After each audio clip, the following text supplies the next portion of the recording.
Hey guys, and welcome back to Battlefront Updates. In this video I wanted to talk about LANDO and my impressions of him so far in Battlefront 2. I was actually pleasantly surprised about LANDO because in the previous game I wasn't a huge fan of him. He didn't really have any abilities that I liked and I found myself pretty much never picking him.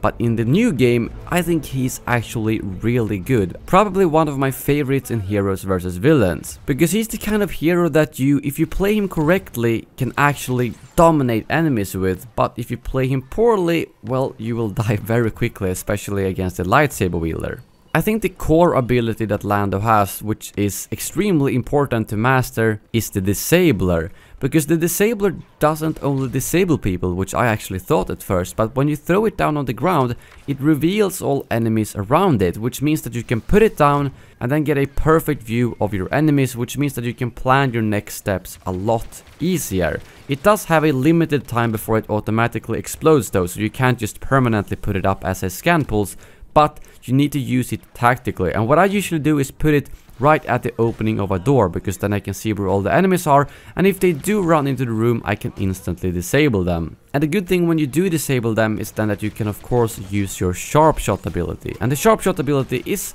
fairly simple. You activate it and then you aim down sight, and then a mark will appear on enemies in your sight, and when you press fire it will shoot at all of them, and it will deal roughly I think 100 or 150 damage, because I've noticed that it seems to kill specialists but barely assault players. I think it might need a slight damage buff to make sure that it one-shots them as well. It's very quick to lock on, which I think is good. However, I've noticed that if you don't let it lock on properly and you press fire, it will simply cancel the ability, so you need to be a little bit careful. And as I mentioned, it's very good to use once you've used the Disabler. But one thing I noticed is that if you only disable one person or maybe two, it might not actually be worth using a sharp shot, because it's a lot easier to simply shoot them in the head once they're disabled, especially in heroes versus villains. A couple of times I actually managed to put down the Disabler, I see Darth Maul running at me, and I disable him and then completely unleash my blaster in his head, which almost kills them, and then I quickly finish him off right after that. However, when I failed with the Disabler,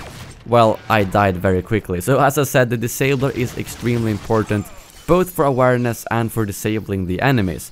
And then of course we have the smoke grenade, which I haven't found to be that useful, to be honest. But the good thing is of course that you can put it down and then use your heat vision on your pistol to see people through that. So it definitely does help a bit in some situations, and it doesn't hurt throwing it down as soon as it's off cooldown, because you will still be able to see the enemies, although they won't be able to see you. So overall I'm really happy about how LANDO plays out, because he requires a lot of skill, and if you do use him properly you can pretty much take down anyone, both hero or infantry, whereas if you fail, well, you don't stand a chance against some people. So that's what I kinda like. You can't just run in there and spam all the abilities and expect to kill everyone, but you need to use them tactically.